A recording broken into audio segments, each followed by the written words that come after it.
Boa tarde, pessoal. Bem-vindos e obrigada de novo por estarem aqui comigo, né? Antes de começar, para que eu não me esqueça, vou tentar lembrar de falar sobre isso no final de novo. Mas na semana que vem, a gente não vai ter encontro, tá? Na segunda-feira eu vou estar retornando de viagem, e pode ser que eu chegue a tempo, pode ser que não, então, como eu não consigo garantir que eu vou estar em casa já às 4, então eu prefiro, né, não deixar para avisar vocês em cima da hora e tal, então a gente pula a semana que vem e retorna na próxima, tá bom? Então vamos lá. Fazendo, né, vamos relembrar. Na semana passada a gente leu o capítulo 5, que tem o título A Tristeza como Linguagem do Inconsciente. E aí ele começa com a frase que muita gente se identificou, inclusive euzinha, que ele diz: confesso a vocês, tem dias que eu acordo meio esquisito, né? E a gente conversou um pouco sobre isso, sobre o quanto isso é natural, a gente às vezes acordar sem saber muito bem o que está se passando, se sentir meio estranho, demorar um tempinho para conseguir identificar, ou às vezes nem identifica o que está acontecendo, né? E que isso faz parte, que a gente não tem obrigação de acordar bem todos os dias, até porque não é possível, né? Como humanos que somos. Então, ele fala desse desalinho que às vezes acontece, que às vezes a gente nomeia como cansaço, às vezes a gente não tem nome para dar para isso. E aí ele fala que ele percebeu que em determinado momento da vida dele, quando ele acordava assim meio esquisito, ele tinha um movimento de começar a se entupir de coisas para fazer, né? Encher a agenda e estar tá sempre rodeado de coisas, de barulho, de tudo, justamente para talvez não entrar em contato com o que aquilo significava, né? E a gente refletiu sobre o quanto isso é real hoje em dia, o quanto às vezes é difícil parar para olhar para o que a gente está sentindo, e a gente acaba, por mais que esteja achando que é cansaço, eu acho que o cansaço é uma maneira melhor, mais fácil de justificar, a gente acaba enfiando mais coisas ao invés de descansar, ao invés de escutar o que, que isso tem para nos dizer, né? Então, ele fala dessa correria como uma forma de ficar longe da dor. Né? E aí a gente conversou que às vezes isso é preciso, às vezes a gente precisa de um tempo, ele traz a questão da defesa maníaca, que às vezes a gente precisa realmente de um mecanismo de defesa ali, para nos salvar, para nos proteger ali quando está tudo muito tumultuado, que a gente ainda não consegue elaborar muito bem, que isso é necessário, que é natural, mas que a gente precisa estar atento para que isso não se prolongue demais, né? Que essa defesa acaba assumindo o nosso lugar e a gente não exista ali, a gente fique sempre atrelado a essa defesa, né? E aí depois ele fala para explicar um pouco do inconsciente, ele traz aquele exemplo bem bacana que a gente conversou bastante sobre ele, sobre aquele, né, ele deu exemplo de estar lá palestrando e tal, e ter um indivíduo muito inconveniente, que ficava dando risadinhas, que ficava fazendo comentários ali a meia voz, e começou a incomodar todo mundo, ele começou a ficar incomodado, e aí retiraram à força esse indivíduo da sala, achando que resolveria o problema. Mas, de repente, o indivíduo começa a espernear lá fora, bater na porta, a gritar, e aquele incômodo que estava ali um pouco, que estava incomodando um pouquinho, passa a ser um grande incômodo, algo muito maior. E aí ele fala dessa questão das coisas que a gente reprime, que a gente leva para o inconsciente, né? O quanto isso, às vezes, quando a gente luta contra, acaba fazendo mais barulho do que quando a gente, né, não consegue achar outras maneiras para lidar.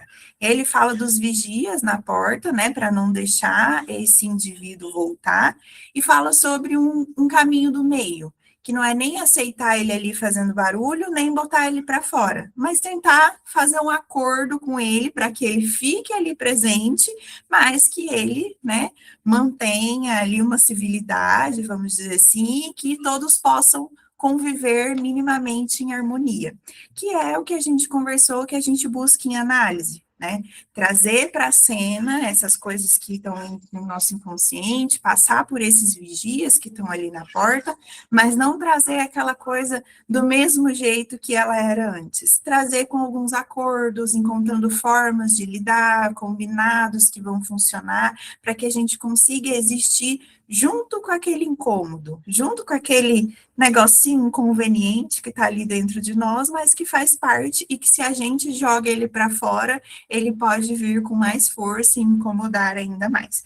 Então, a gente conversou bastante sobre o quanto esse exemplo é ilustrativo, né, e nos faz pensar em várias coisas, e aí ele traz sobre esses sintomas, eu separei uma frase aqui bem interessante, que ele fala da necessidade da psicanálise, da urgência da psicanálise, lá na página 74, que ele diz, não basta jogar fora o que importuna, a tarefa analítica consiste em oferecer condições para que o incômodo possa ser reconhecido e elaborado. Eis a diferença entre negar a dor e acolhê-la. É aquilo. Achar um jeito de conviver com isso, porque sufocar ou tentar jogar fora não vai resolver. Né? Então, mais ou menos isso, ele termina, como sempre, de uma forma bem bonita, né? Ele termina com o seguinte trecho. Às vezes é só uma parte minha que foi esquecida, que não quer causar confusão. Quando eu abro a porta, a tristeza entra e se acomoda, respira. E de um jeito inexplicável, eu respiro junto. Então, é basicamente isso que a gente conversou na semana passada. Mais uma vez, nesse sentido de acolher a tristeza, acolher a dor e não tentar jogá-la fora, né? E hoje a gente vai começar o capítulo 6 lá na página 77. Fingir que está tudo bem também adoece. Então, ele começa com uma citação da Clarice Lispector, do livro Todas as Crônicas, que diz o seguinte: eu fingi, por orgulho, que não doía. Eu pensava que fingir era o caminho nobre de um homem e o caminho da própria força. Eu pensava que a força é o material de que o mundo é feito, e era com o mesmo material que eu iria a ele. Página 77, Kézia. Recentemente, revisitando álbuns de fotografia da minha infância, sim, aqueles de papelão cobertos por um plástico meio amarelado, com as bordas douradas, descascando e cheiro de armário. Quem não conhece isso aí é porque tá bem novinho, né? Quem sabe do que ele tá falando aí já tá denunciando a idade, porque realmente, né? E, gente, vamos falar o quanto era gostoso isso daqui, né? Eu gosto muito ainda de pegar esses álbumzinhos para olhar as fotos e tal, e acho que é algo muito interessante que nos conecta com muita coisa, né, do nosso passado. Percebi uma coisa, digamos, bastante peculiar, coloca peculiar entre aspas.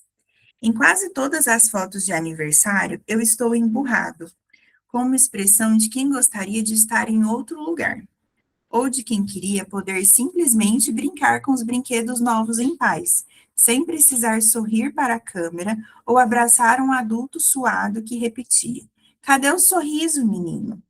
E aí eu fiquei pensando, né? Nessa época não era igual hoje, que você tirou uma foto, você vai lá, olha, o menino tá com a cara emburrada, você fala, não, vamos tirar outra, que essa aqui não fica boa. Né? Você não conseguia ver na hora se o menino estava emburrado, se não estava, se saiu piscando, se saiu sorrindo, né? Então, realmente, essas fotos antigas talvez revelem um pouco mais da realidade ali do momento do que hoje, né? Porque hoje é bem mais fácil de ser editado esse momento, né? A verdade, nunca fui fã de festas de aniversário. Sempre achei meio esquisita essa obrigação de parecer feliz só porque o calendário girou mais uma vez. Como se completar mais um ano fosse automaticamente motivo para reunir gente e estourar um mega balão recheado de doces. Passei por aniversários em que tudo o que eu queria era sumir, ficar quieto, encolhido em um canto, sem precisar fingir entusiasmo. Fui levado a entender precocemente que a tristeza em dia de parabéns não devia aparecer. E aí, não sei se vocês vão lembrar que ele fala que a avó dele faleceu, né, no dia do aniversário dele, não sei se foi, né, na véspera ou depois, mas bem ali, né, se não foi no dia, foi bem próximo. E aí eu fiquei pensando, se já era desde criança, ele já não gostava muito, imagina como que foi isso depois de perder alguém com tamanho significado bem nessa data, né, e o quanto é difícil para acolher mesmo, de que tá tudo bem, não estar feliz porque é aniversário? Não é algo automático, não é um botão que você liga e vai estar tudo bem, vai estar feliz, né? Então, vamos ver aqui que ele vai discorrer um pouco mais sobre esse sentimento dele em relação às datas festivas. Não estou, em hipótese alguma, defendendo o apagamento dos encontros ou incentivando a amargura das dores solitárias. Longe de mim negar os aniversários e outras celebrações, tampouco fazer da tristeza uma morada definitiva. O que estou tentando dizer é que, para que a celebração faça sentido, ela precisa acolher também as partes que doem. Caso contrário, se transforma em mais uma obrigação disfarçada de performance. Byung-Chul Han, em O Desaparecimento dos Rituais, uma topologia do presente, de 2021, nos oferece uma importante reflexão acerca dessa temática. Para ele, os rituais têm uma função simbólica fundamental. Dão forma ao tempo, criam pausas, sustentam vínculos e ajudam o sujeito a habitar o mundo. Cito o autor. Rituais podem ser definidos como técnicas simbólicas de encasamento. Transformam o estar no mundo em um estar em casa. Fazem do mundo um local confiável. São no tempo o que uma habitação é no espaço. Fazem o tempo se tornar habitável. Sim, fazem-no viável como uma casa. Ordenam o tempo, mobiliam-no. Ao tempo falta hoje a estrutura firme. Ele não é uma casa, mas um fluxo volúvel. Desintegra-se em mera sucessão de presentes pontuais. Ele se esvai. Nada lhe dá uma parada. O tempo que se esvai não é habitável. Por isso, quando revisito aquelas fotos antigas de minhas festas de aniversário, percebo um estranhamento difícil de ignorar. E não me refiro somente à camisa polo enfiada por dentro da calça. O que me gerava ansiedade era a obrigação de vestir uma felicidade que naquele momento não servia, não me servia, pelo menos não daquele jeito. E aí, quando eu estava lendo, eu até anotei aqui, né, para refletir, para a gente pensar sobre como que a gente se sente ao olhar as nossas fotos antigas, né? Eu acho que é uma coisa que traz muitos sentimentos, tanto em relação à nossa imagem mesmo, que muda tanto ao longo do tempo, quanto aos sentimentos que aquelas fotos trazem. Né, tentar lembrar o que estava acontecendo nesse momento da minha vida, né? Que lembrança que me vem, que afeto que me vem quando eu olho isso aqui. Eu acho que isso é algo bem bacana. E eu achei interessante ele falar da camisa polo enfiada por dentro da calça, né? Porque é bem a visão dos menininhos que a mãe arruma, né? Coloca a camisa assim por dentro e tal, todo bonitinho. E aí eu fiquei pensando, o que gera quando a gente vê essa nossa imagem lá distante, né? A gente, enquanto criança, o que aquele olhar daquela criança tem a nos dizer, né? Acho que é algo interessante para a gente pensar. E aí, essa obrigação de vestir uma felicidade, né? E aí a foto traz muito isso. Né? A gente não vai tirar uma foto triste, né? Normalmente a foto a gente tem que estar sorrindo em momentos de comemoração e tudo mais, e que hoje, né, tem pessoas que são muito mais ligadas à foto, outras não, mas o quanto isso é algo presente, né? Tudo tem alguém tirando uma foto, tudo tem alguém registrando, às vezes você está em algum lugar que tem gente que você nem conhece, você está aparecendo ali na foto, no vídeo, que seja, o quanto isso hoje é muito mais presente e talvez até extrapole alguns limites, né? E o quanto é importante a gente pensar sobre isso. Será que a gente precisa realmente vestir essa felicidade para aparecer na foto o tempo todo? Né? Não dá para olhar para essa tristeza e entender que às vezes o look do dia vai ser ela e não vai ter muito como fugir, né? Pode falar, Eline. Oi. Oi, tá me ouvindo? Estão me ouvindo? Sim, agora sim. Estava falando, mas como isso é coisa do adulto, né? Porque por mais que a criança seja obrigada a dar um sorriso na foto, a gente percebe que ela não quer sorrir, né? E essa coisa de performar é uma coisa que estraga as crianças, né? Mas que chega para todo mundo na fase adulta, né? Todo Sim, mundo tem que parecer, a criança é que está certa ali, de estar transparecendo exatamente o que está sentindo, né? sim. Ela talvez até aquele momento não tenha sido obrigada a criar essas máscaras, né? Essas imagens performáticas de transparecer, ou pelo menos tentar, algo que não é real, né? É uma construção. E ele vai falar um pouco sobre essa construção, né? De até que ponto é ok a gente construir tudo isso e o quanto é fácil passar do ponto, né? O quanto essa construção, às vezes, ela vai, né, se consolidando ali de uma forma que quando você percebe não sobrou nada do que era antes, virou só essa construção, né? Então, página 80. Entendo agora, o que me faltava era esse encasamento simbólico, de que fala Han. Um lugar, aspas, onde eu pudesse, sem culpa, permanecer recolhido num canto da festa. E aí tem uma notinha de rodapé sobre a palavra lugar, em que ele diz: escrevo lugar entre aspas, porque não me refiro a um espaço físico, mas um espaço psíquico, um estado interno no qual eu pudesse me recolher sem essa obrigação de atuar, né? Sem essa cobrança dessa performance. De bota um sorriso nessa cara, finge que tá tudo bem, esquece o que você tá sentindo e pose para foto, né? Acho que é mais ou menos isso. Rituais, quando realmente habitáveis, abrigam tanto a alegria quanto a tristeza, permitindo que ambas coexistam sem se anularem. Porém, quando se transformam em vitrines emocionais, deixam de cumprir sua função de ordenar o tempo e passam a desorganizá-lo. Eu achei esse termo vitrines emocionais sensacional, né? Porque lá o Byung-Chul Han traz essa importância do ritual, né? Do significado que ele tem, mas aí o Ale vem e diz: se esse ritual consegue abarcar a alegria e a tristeza, entender que as duas podem coexistir ali, ok. Mas se ele se transforma nessa vitrine emocional, e aí o que vem quando a gente pensa em vitrine? É o mais bonito, né? O que tem, o que está exposto ali é o mais interessante, é o mais belo, é aquilo, né, que vai encher os olhos de quem vê.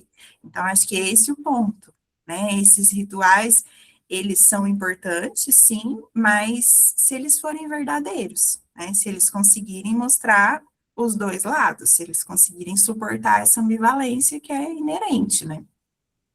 Ele diz: nesse formato, né, nessas vitrines emocionais, exigem que a pessoa compareça à própria vida numa versão editada de si mesma, sempre performando.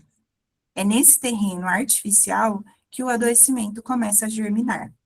Então, essas versões editadas, né, que aí, de novo, estão cada vez mais presentes, né, as redes sociais nos levando para um lugar de que tudo precisa estar muito elaborado, muito bonito, muito, né, com essa estética do belo sempre, e que, às vezes, nos faz ficar em um lugar de muito diferente, né? De não se encaixar, fiquei pensando nisso. Quando a gente vê essas vitrines emocionais muito bonitas, pessoas muito felizes, muito realizadas, muito bem-sucedidas, quando a gente fala, nossa, mas minha vitrine hoje tá só um trapinho ali pendurado, né? Não tem nada de muito bonito para oferecer. E aí, às vezes, não. Às vezes, é, como eu disse, o look que tem para aquele dia é aquilo, e aquela vitrine emocional totalmente performática que a gente está se comparando, não tenha muito a ver com a realidade, né? E aí, sobre esse ambiente de performance e tal, eu fiquei pensando, eu já usei muito isso e uso com os meus pacientes, de dizer para eles na análise que aqui você não precisa performar, aqui você não precisa dar resultado. Aqui você não precisa estar se cobrando o tempo todo, produzindo o tempo todo, né? Que eu acho que é algo que é muito difícil, e às vezes a gente vê essa dificuldade nos nossos analisandos, o quanto é difícil não precisar performar, porque aquilo já entrou como algo natural e obrigatório. E aí a análise talvez venha como esse respiro, esse lugar que ele fala, entre aspas, né? Esse espaço psíquico onde a gente pode respirar e falar: aqui eu posso olhar de outra forma. Não preciso entregar resultado, não preciso estar performando o tempo inteiro. E aí, a partir desse lugar que o sujeito talvez vai voltando a ver quem é ele por trás dessa máscara da performance. Né? Que sobrou ali do sujeito por trás de tudo isso que ele precisou desenvolver? Né? Vocês percebem isso na clínica? Como é que é? Me contem. E o quanto faz parte do nosso papel e possibilitando toda essa desconstrução, né, dessa performance em vários aspectos, né, e muito legal pensar nessa performance em relação à imagem, porque por mais que a gente estivesse falando de fotos aqui, eu estava pensando por um outro viés, né, dessa performance de resultado mesmo, mas o quanto a imagem também é uma performance, né, como que os outros estão me vendo, né, será que eu estou dentro dos padrões, né, que são tão massacrantes hoje em dia, né, que estão cada vez mais difíceis de alcançar, e, enfim, mas acho que pensar nesses diversos tipos de performance e conseguir ter essa sensibilidade de perceber isso, né, e de ir junto com o paciente desmontando essa necessidade, né, desmontando tudo isso que impede de ser ele mesmo. Né? Eu fico pensando o quanto às vezes tem os pacientes que chegam e eles têm tanta necessidade de mostrar para nós que o nosso trabalho está funcionando, que eles falam: eu já estou bem melhor.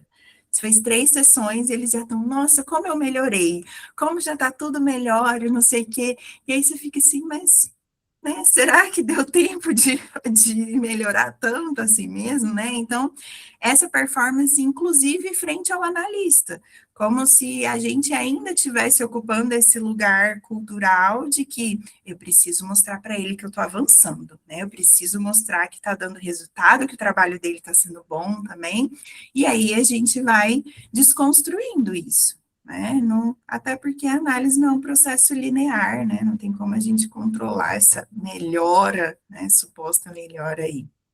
Mas é bem interessante olhar para esse lugar da performance.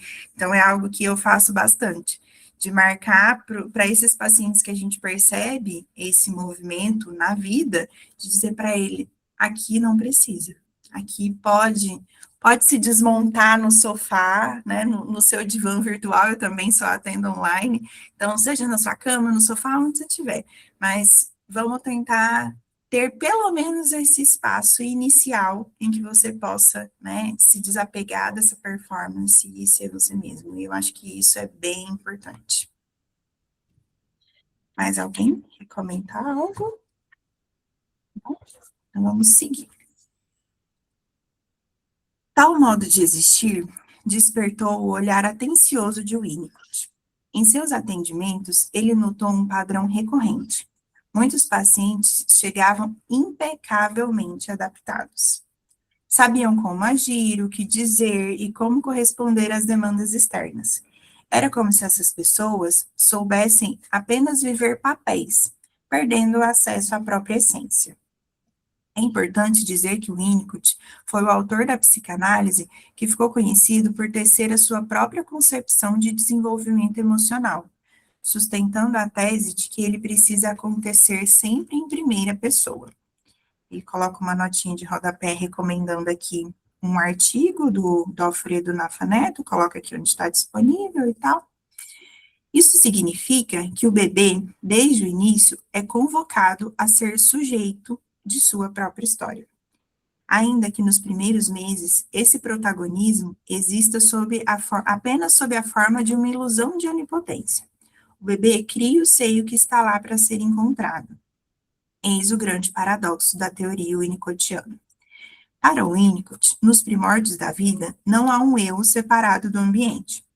Quando o cuidador é suficientemente bom, o bebê sente que o mundo se ajusta a ele com tanta precisão que a mãe e o ambiente são vividos como parte de si. O seio surge quando há fome, o colo quando há desconforto, e assim o bebê acredita ser onipotente, senhor do seu destino. Essa fusão inicial é o que permite que, pouco a pouco, ele vá elaborando de maneira imaginativa as suas funções corporais, até constituir uma unidade psicossomática. Tem uma nota aqui sobre o imaginativo. A expressão elaboração imaginativa das funções corporais, utilizada por Winnicott, refere-se ao processo pelo qual o bebê, a partir da experiência sensorial e do cuidado recebido, começa a atribuir significado às funções do próprio corpo. Mamar, respirar, evacuar, movimentar-se, integrando-as à sua vida psíquica.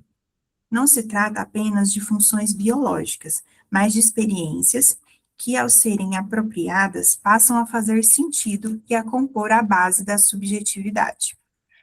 À guisa de indicação, discuta esses conceitos winnicottianos com profundidade junto a Alfredo Nafa Neto e Felipe Vieira no livro A Clínica Winnicottiana, Os Casos Difíceis, da Pulitzer, de 2025. Com o amadurecimento e a sustentação contínua desse ambiente, a primeira pessoa vai se consolidando e a criança passa a poder vestir aquilo que o Winnicott nomeou de falso self saudável. Ele deixa aqui a referência, né, do falso self, onde que a gente encontra. Um recurso flexível que possibilita circular no mundo e atender às demandas sociais sem perder o contato com o seu mundo interno, com a espontaneidade e a criatividade. Então, esse falso self saudável é o que a gente tem que criar. Não tem como falar, não vou criar isso daqui, porque a gente convive em sociedade, tem demandas que a gente precisa atender, né? Mas aí é aquela linha tênue, né? Entre ter esse falso self saudável ou começar a viver apenas para atender as demandas sociais, né? Porque ele fala, é um recurso flexível, possibilita o sujeito circular no mundo, atender essas demandas, né, ficar ali ok com a sociedade, mas sem perder o contato com o seu mundo interno, com a espontaneidade e com a criatividade. Então, se a gente passa do ponto, essa espontaneidade, esse mundo interno, essa criatividade se perdem ali e o falso self toma conta de tudo. A gente passa só a atender às demandas sociais, que infelizmente é algo que a gente vê bastante, né? Que a pessoa vive em função do olhar do outro, né? E entra de novo essa questão da performance, como que estão me vendo, o que que eu estou entregando para essa sociedade que me cobra tanto, né? O risco ocorre nas situações em que falhas ambientais interrompem esse processo. Nessas condições, o falso self deixa de ser uma proteção e se torna uma armadura, uma máscara fixa. O bebê deixa de agir a partir de suas necessidades e passa a reagir a exigências e intrusões do meio. O self verdadeiro, ainda estado embrionário, fica encapsulado e a primeira pessoa se eclipsa, cedendo lugar a um personagem moldado pelas expectativas do outro. O que se apresenta, então, já não é a vida em sua expressão autêntica, mas um reflexo condicionado pelo olhar alheio. Quando ele fala que a primeira pessoa se eclipsa, né, me veio exatamente a imagem do eclipse, né, o principal, vamos dizer, aquela primeira pessoa, ela vai ser totalmente coberta por esse self que foi criado ali, né, que deixa de ser uma proteção que vai e vem de acordo com as necessidades, com as exigências, e passa a ser algo que está ali, tampando, impedindo que, acho que dá até para pensar que qualquer luz saia daquela primeira pessoa, né? Ele está totalmente coberto por isso. E quanta dor isso causa, né, gente? Quanta dor o indivíduo tem a partir desse momento em que ele não tem mais ali essa expressão autêntica, né? Ele está sempre condicionado e preso ali atrás dessa, né, dessa armadura, dessa máscara fixa que vai se desenvolvendo, como ele fala, quando esse ambiente, né, tem alguma falha que acaba levando a esse desenvolvimento desse self. Em síntese, Winnicott distingue dois modos de funcionamento do falso self. O primeiro é o saudável, e até necessário, atuando como uma espécie de filtro. Ele nos ajuda a fazer pequenos ajustes na forma como nos expressamos. Por exemplo, auxilia a moderar a raiva numa reunião de trabalho ou a esconder a tristeza no momento em que não podemos desabar, sem que isso comprometa quem realmente somos. Esse falso self protege a nossa parte mais íntima e, ao fazê-la, cria condições para que ela se fortaleça, pois ambas as partes, verdadeira e falsa, permanecem em conexão. O segundo é mais complexo e, por isso, considerado patológico. Nesse caso, o falso self deixa de ser um recurso provisório de proteção e se cristaliza, interpondo-se entre o sujeito e a própria existência. A vida passa a ser encenada e a pessoa começa a atuar predominantemente. Sorri para evitar conflitos, produz para corresponder às exigências, aceita tarefas que não deseja e etc. Dia após dia, desconecta-se da própria verdade e perde a sensação de continuidade. O que sobra é uma cisão, que abre espaço para o persistente sentimento de irrealidade. Fiquei pensando aqui, né? Quantas vezes a gente ouve a pessoa falar, ai, eu preciso descobrir quem sou eu, né? Redescobrir quem sou eu. Eu não sei mais de mim, né? Eu fiquei pensando quantas vezes, porque não tem como saber mais de si mesmo, né? Quando esse eu tá ali encapsulado, esse sujeito não teve esse espaço para existir, para criar, para ser espontâneo, é fácil se perder, né? Como ele fala, perde a sensação de continuidade, desconecta da própria verdade e tem o persistente sentimento de irrealidade, porque aquilo não é real, não é o sujeito que está ali, né? Como que vocês pensam nisso, desse questionamento que aparece, de quem sou eu, não sei o que eu estou fazendo da minha vida, né? Quanto isso aparece na clínica, preciso me reconectar comigo mesmo, isso aparece por aí, como que vocês enxergam isso pensando na clínica? Não? Ninguém? Ah, eu vejo toda hora. Na verdade, o mais comum é a gente perceber que não sabe para que tá ali, na verdade, né? Sabe que tem um incômodo, e para mim tem a ver com essa autenticidade, né? De você achar que tem alguma coisa errada, que eu estou encenando para quem que eu estou encenando, não sei para quê, não sei por que que eu estou fazendo do jeito que eu estou fazendo, e tem um incômodo aí que vai crescendo até chegar uma hora que vai explodindo de algum modo, né? Mas acho que esse é o cerne, na verdade, assim, esse incômodo de você estar representando um papel que não é o seu, assim, você não sente que é apropriação sua, sabe? Acho que Sim, para mim com é isso, certeza. faz todo sentido. Perfeito, Maria.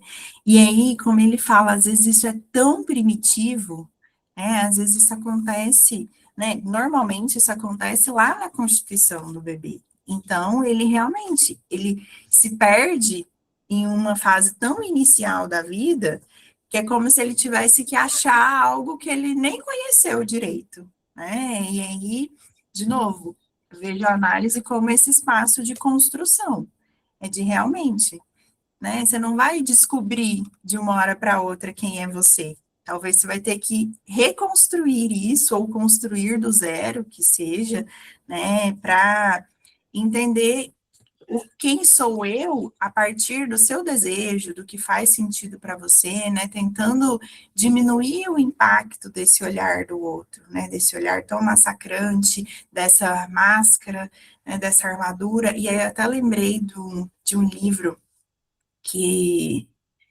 que uma colega indicou lá no grupo, ai, me fugiu o nome dela agora, que fala, acho que é o Cavaleiro, Ai, não vou lembrar o nome, depois eu mando para vocês de novo lá no grupo, que fala muito disso, né, de um cavaleiro que ficou tanto tempo com a sua armadura, porque ele buscava as suas batalhas e tudo mais, chegou um momento que ele não conseguia tirar a armadura mais.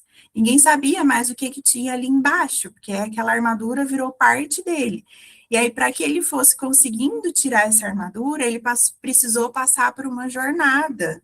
Ai, Denise, obrigada, o cavaleiro preso na armadura.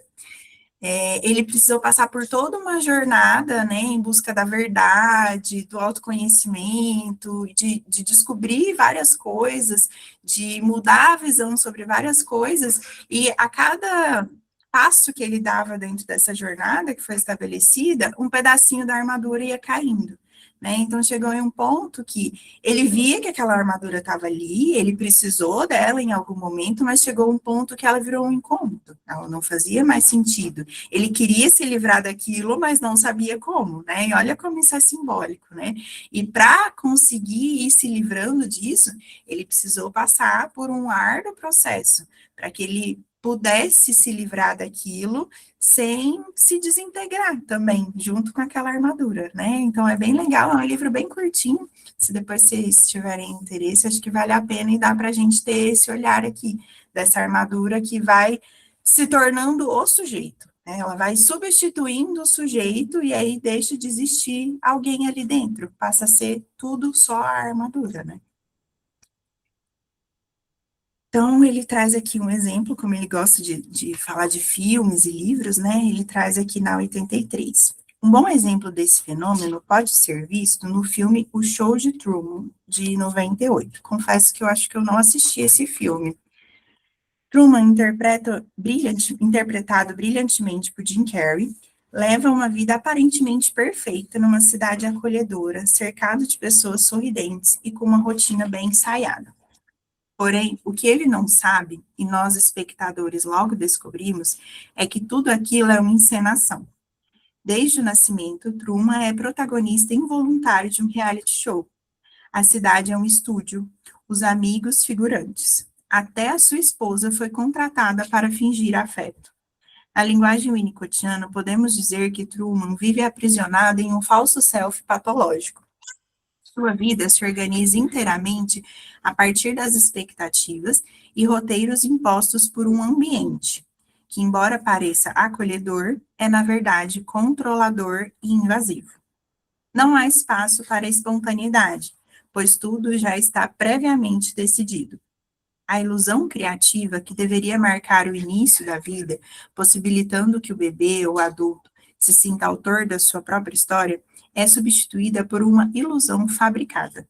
O resultado é uma existência sem margem para o inesperado, em que o self verdadeiro permanece encapsulado, inacessível até para o próprio sujeito.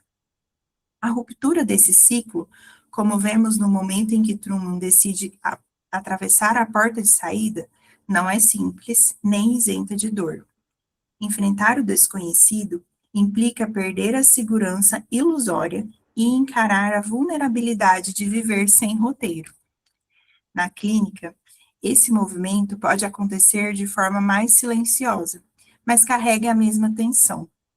Romper com o falso self cristalizado exige encontrar ou criar um ambiente suficientemente bom, capaz de sustentar, holding, o retorno da primeira pessoa. É nesse espaço que, pouco a pouco, o sujeito volta a habitar sua própria vida, não mais como personagem. Achei lindo esse trecho, gente. Eu sou, né, apaixonada nessa função da análise, né, nas coisas que podem ser construídas. Olha que coisa linda a gente poder ajudar um sujeito a voltar a habitar a sua própria vida, não mais como um personagem, não mais como ali em uma encenação, como ele traz o exemplo do filme, né? E aí, quando ele fala aqui que não há espaço para espontaneidade, pois está tudo previamente decidido, eu fiquei lembrando de pacientes que às vezes chegam, que têm cuidadores muito rígidos no sentido de podar essa capacidade criativa das crianças, né? Pacientes que falam, tudo que eu faço é igual ao que a minha mãe fazia, porque eu não podia fazer nada diferente em casa, né? Tudo que tinha que ser exatamente como ela determinou. E aí crescem sujeitos que não têm capacidade de criar realmente, de entender quem são eles, de entender o que eles gostam, porque tem um ambiente ali que tudo está muito pré-estabelecido, né? E a gente desenvolve essa capacidade lá no início, né? Então, se a criança não tem capacidade de, né, não tem espaço para desenvolver essa capacidade de criar, de imaginar, de fantasiar, de fazer as coisas do jeito dela, de errar, de cair, de machucar. Então, isso acaba gerando esses adultos que vão ficando presos. Então, talvez desenvolvam um jeito de funcionar ali idêntico ao que foi posto para eles muito inicialmente, e não sabem nem se é aquele jeito que eles queriam desenvolver as coisas, né? Mas estão ali presos, porque é como se foi colocado que era o único jeito possível, o único jeito certo, né? E aí, como que a pessoa vai, né, depois de adulto, por mais que isso gere um sofrimento, o quanto é difícil abrir essa porta, como ele fala aqui, e sair disso, né? Encontrar, criar algo novo, sendo que o que foi posto ali atrás foi posto como o único jeito possível, o único jeito certo. Lari, pode falar. Vocês estão me ouvindo bem? Sim. Jéssica, eu fiquei pensando nisso, né? De pacientes que vêm, enfim, de dinâmicas familiares ali muito controladoras, de pais muito rígidos, e quanto muitas vezes esses pacientes vêm com essa dinâmica de não conseguir contrariar, né? De não conseguir discordar, e reproduzem isso, né? No setting terapêutico ali, no contexto da análise. Então, às vezes a gente aponta coisas e pontua, enfim, às vezes esperando, né, querendo que o paciente contrarie de alguma forma e às vezes isso não vem. Fico pensando quantas vezes a gente faz isso e tem que pontuar para o paciente, olha, tá tudo bem você discordar de mim, tá tudo bem você me trazer um ponto de vista diferente, né, eu quero te ouvir, esse espaço é para isso, porque muitas vezes o paciente já vem acuado mesmo nesse lugar, né, de, esse suposto saber do analista, do psicólogo, enfim, né, de alguém que está superior a mim, e aí já traz essa dinâmica de não, então, se ele está dizendo, então eu não posso discordar, e aí faz todo esse trabalho mesmo de formiguinha, né, de dizer, olha, o que você acha, o que você pensa, tá tudo bem se eu trouxer uma coisa e você pensar diferente, eu quero te ouvir, eu quero que você se expresse da sua maneira, enfim, é um trabalho que vai sendo construído muito aos pouquinhos, assim, né. Sim, total, Lari, é exatamente isso, né? O quanto é, é aquilo, mesmo que ele saiba que aquilo está incomodando de alguma forma, aquilo é tão enraizado, é tão primitivo, né? Está ali tão na constituição dele que ele nem sabe agir diferente, né? E aí é realmente um trabalho de formiguinha para que, de novo, o quanto é importante a sensibilidade do analista para perceber esse lugar ali na transferência, né? Que a gente também está sendo colocado nesse lugar de estar. E aí, por isso que eu acho que a psicanálise é tão bonita, porque não é o nosso papel e nem, né, o nosso objetivo trazer algum roteiro para a pessoa, trazer um jeito dela fazer as coisas, né? Acho que o nosso papel é justamente criar esse ambiente que suporta o desejo, a criatividade, a espontaneidade, mas até que a gente chegue nesse ponto que a pessoa entenda que ali ela pode desenvolver isso, é um trabalho muito árduo, né? Porque é uma desconstrução de anos ali sendo retroalimentado, né? Eu fiquei te ouvindo e fiquei pensando do quanto, às vezes, tem pacientes que não têm essa coragem, talvez, né? Mesmo que a gente saiba que é um mecanismo inconsciente, de discordar, né? De bater de frente com os pais, de, né, falar, ai, não acho que é assim, de tomar decisões por si mesmo que vão frustrar ou contrariar eles, e o quanto às vezes a gente escuta no discurso assim de, ai, mas se eu não fizer o que ele quer, o que ela quer, ai, vai ser um transtorno tão grande, vai falar tanto na minha cabeça, não sei o que eu prefiro fazer do jeito que eles querem, né? Não sei se vocês já ouviram isso, mas acho que isso é muito típico dessas pessoas, né? Tipo, não, eu nem queria fazer não, mas eu prefiro fazer para me livrar do transtorno.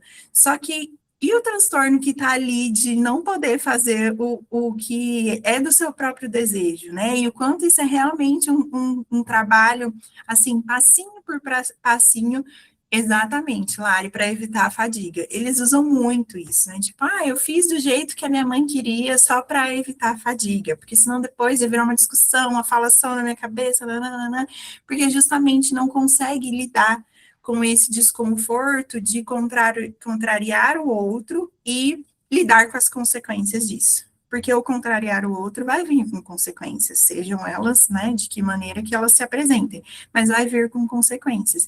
E essas pessoas talvez não desenvolveram ainda essa capacidade de lidar com essas consequências e perceber que aquilo pode ser um desconforto menor depois, né, que não precisa viver nesse desconforto de, tá bom, vou fazer isso daqui, porque é o seu jeito, é o jeito certo, então, vamos lá. Mônica, pode falar. E eu acho que também me ocorre, às vezes, que na clínica tem um paciente que vai falar isso, eu não vou falar isso, porque vai gerar tal coisa, porque a resposta vai ser tal, e você fala, será? Se você experimentar, né?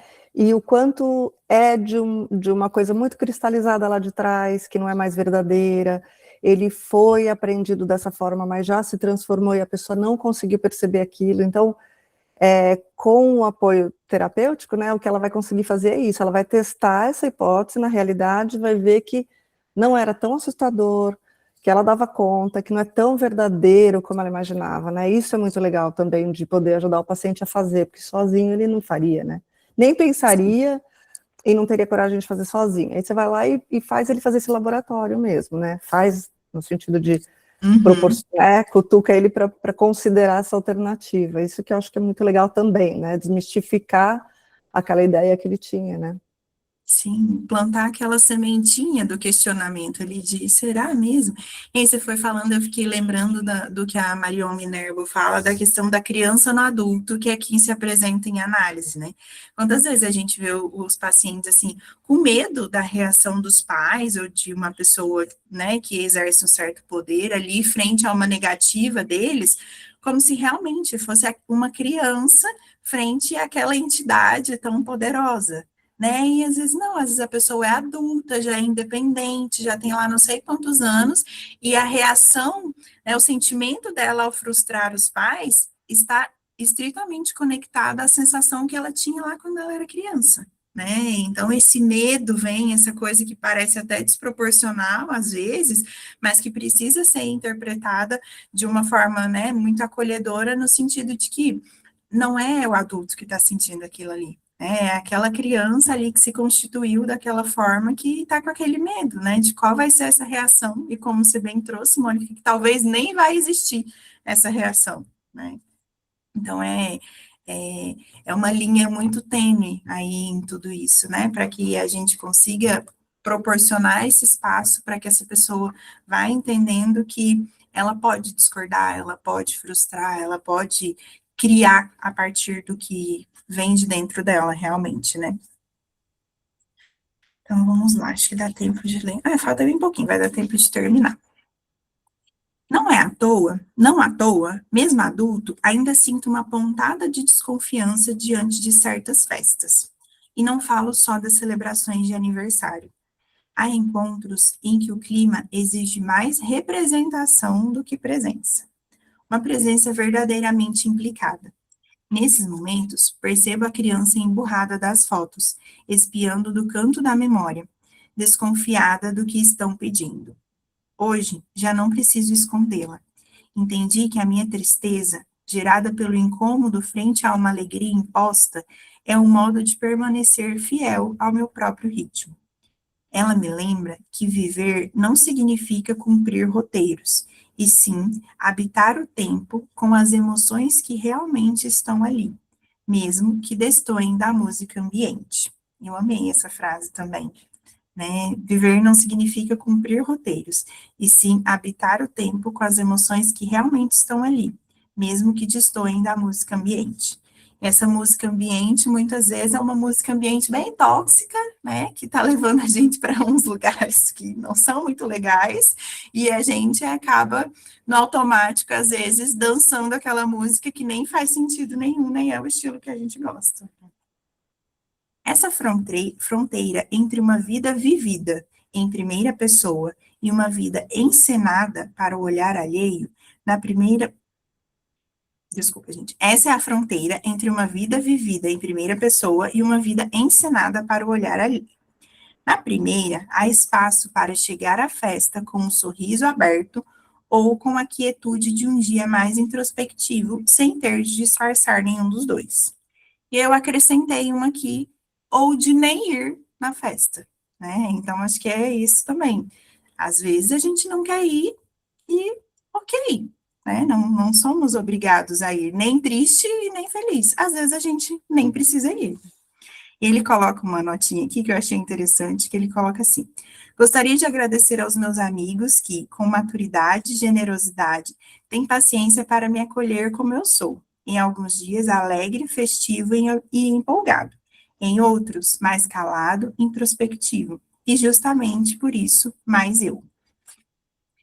Portanto, afirmo com alguma convicção: o maior presente de aniversário que podemos nos dar é não apagar a tristeza para que ela caiba na foto e deixá-la sentar-se junto à alegria na mesa. Somente quando as duas podem conviver em paz, a celebração deixa de ser performance e volta a ser vida. Finalizo a nossa conversa deste capítulo com uma joia retirada de um dos textos mais bonitos de Winnicott. Para ser criativa, uma pessoa tem que existir e ter um sentimento de existência não na forma de uma percepção consciente, e sim como uma posição básica a partir da qual operar. Em consequência, a criatividade é o fazer que, gerado com base no ser, indica que aquele que é está vivo. Linda citação, né?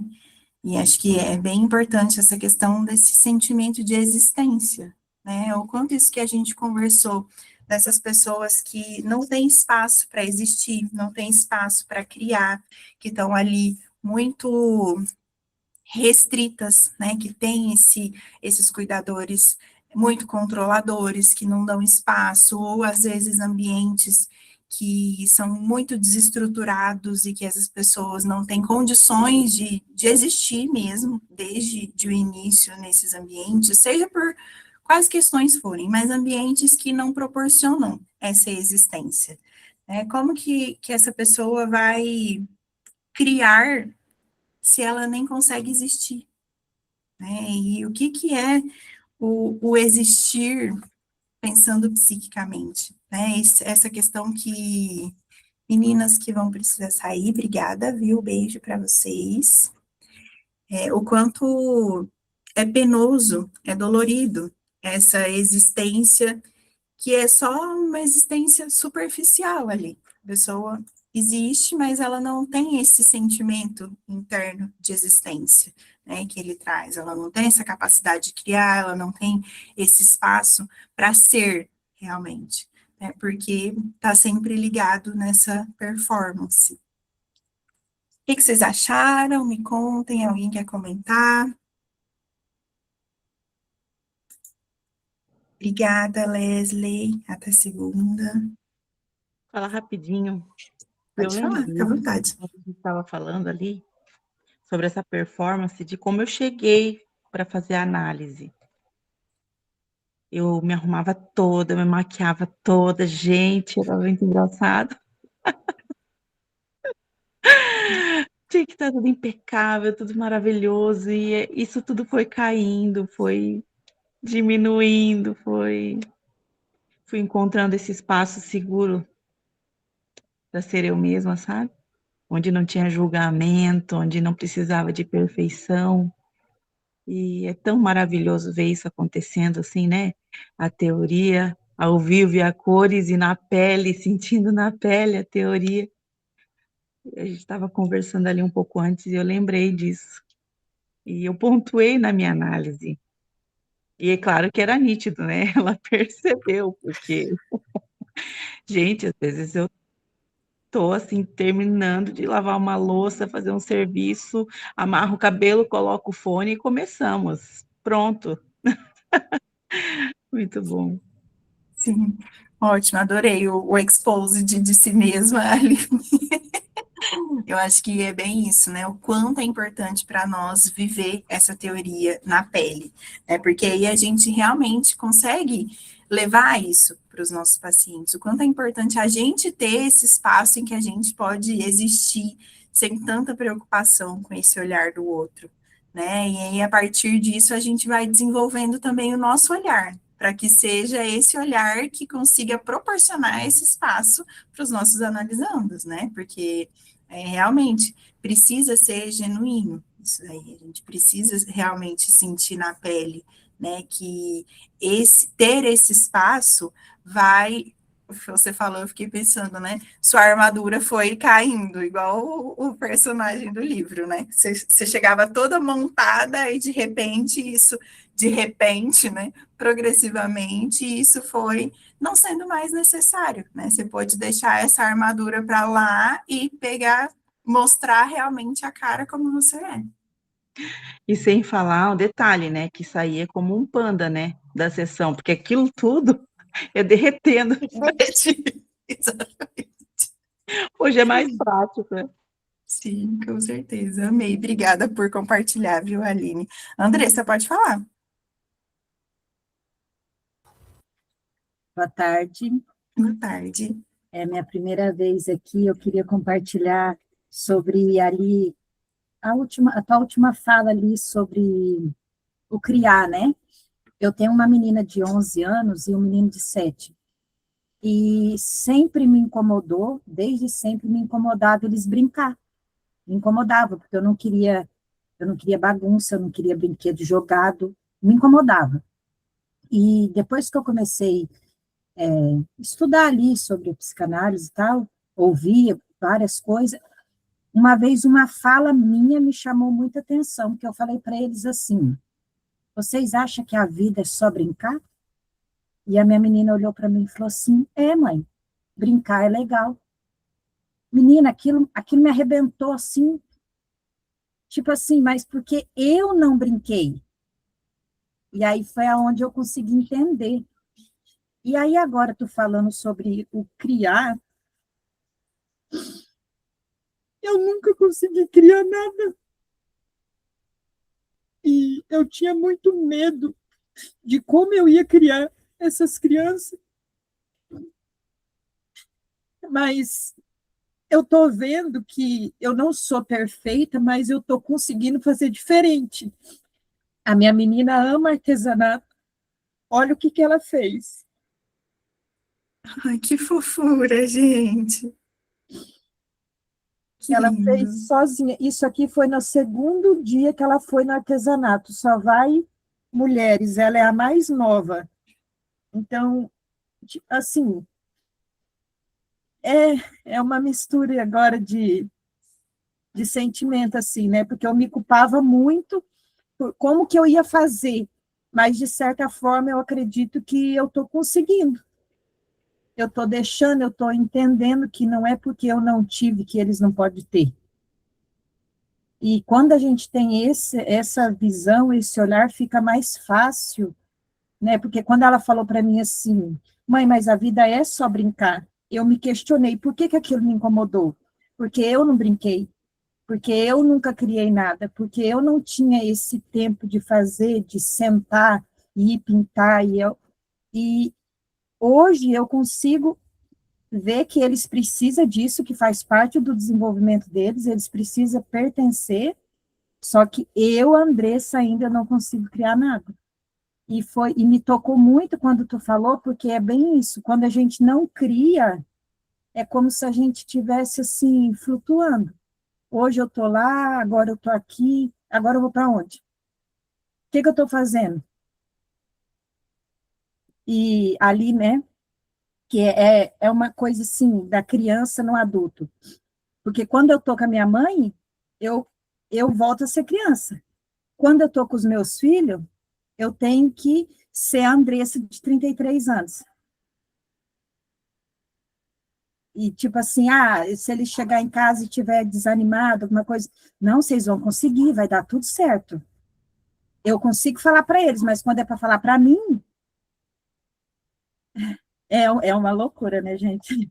Sim, sim. Que bonito Mas seu era relato, isso. Andressa. Obrigada por Obrigada pela compartilhar. oportunidade. Imagina, eu que agradeço, né? Esses relatos de vocês são muito enriquecedores, e eu acho que é isso, né? Quando a gente pensa na maternidade, o quanto que a maternidade nos puxa lá para aquela criança de novo, né? Porque essa sua reação de não gostar de ver eles brincando não era a Andressa adulta vendo isso, né? É justamente essa criança que não teve essa oportunidade, esse espaço, né? E criar algo do zero, como é criar um filho, é muito difícil, principalmente quando você entende que você quer fazer diferente. Então, você não tem parâmetro, você não tem referência, você tá criando algo do zero. Então, você falou que a Andressa nunca criou nada, mas você está criando sim. Você está criando duas crianças e você está se esforçando para fazer o seu melhor, diferente do que você teve dentro das suas capacidades, né? Então, sim, você está criando e você está criando duas pessoas, que é a criação mais difícil que tem, criar outro ser humano, né? Então, sinta-se abraçada. Se depois você quiser conversar mais sobre isso, tá? Pode me chamar, a gente conversa. E acho que isso é muito bonito, a gente perceber que a gente pode ir proporcionando esse espaço, tanto para os nossos filhos quanto para nós mesmos, né? E aí começar esse processo de existir mesmo, né? De sair desse flutuar que você trouxe e ir consolidando essa existência. Ive, pode falar. Ei, gente, boa tarde. Boa Enquanto a Andressa tarde. falava, eu gosto muito de Winnicott, né, gente? Então eu sempre vou relacionando as teorias dele. E aí, no livro Brincar é Realidade, ele fala sobre o brincar na terapia e o quanto isso é importante. Ele diz assim: se o terapeuta é incapaz de brincar, ele não está apto para o trabalho. E o que seria esse brincar? Seria justamente o analisando poder expressar e colocar do mundo interno dele para fora. Então, o brincar não é só o se divertir. Para o Winnicott, brincar tem um outro sentido. É essa coisa do poder ser espontâneo e se expressar, que falou tanto hoje no capítulo, né? E aí ele continua dizendo assim: o brincar é essencial, porque é nele que o paciente pode ser criativo. Ou seja, é brincando, e a gente brinca na análise também, com os nossos analisandos. Mas de outra forma, a gente brinca chamando eles para participar do que está acontecendo ali, para trazer deles para o espaço, para o setting terapêutico, que o Winnicott fala que é um espaço transicional, onde essas coisas podem acontecer, né? E eu acho lindo quando acontece da vida encontrar a teoria e a gente poder encontrar isso nos livros e no setting. Era Sim. isso que eu queria contribuir. Obrigada. Obrigada eu, Ive, é realmente isso, e é lindo, né, viver esse processo, e aí, como isso toca a gente, né, porque a gente sente lá no fundo que tudo isso realmente faz sentido, né, que a gente está vivendo todo esse processo o tempo todo, lidando, né, com esse verdadeiro self e esse falso self que ficam indo e voltando, bom, esperamos nós que eles fiquem indo e voltando, né, não esperamos que não fixe só um deles ali, porque, né, eles precisam estar ali oscilando para que a gente consiga, né, lidar com as coisas da melhor maneira possível. Gente, vamos lá então. A gente já passou um pouquinho do tempo, um monte de gente já teve que sair, uma pena. Vou tirar nossa fotinha. Semana passada eu esqueci, para variar, né? Quem puder abrir a câmera para aparecer.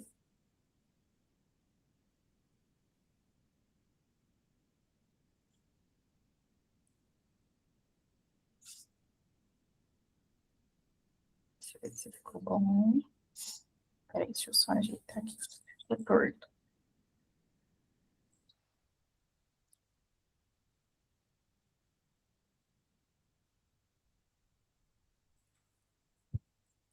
Show, muito obrigada, gente. Ó, para quem não estava aqui no início, na semana que vem a gente não vai ter encontro, tá? Porque eu vou estar voltando de viagem, eu não sei se eu vou conseguir chegar a tempo. Então, para não ficar avisando vocês de última hora e tal, então a gente pula a semana que vem e aí na próxima a gente retorna, tá bom? Obrigada, viu, gente? Beijo, boa semana para vocês. Tchau, tchau. Obrigada, beijos.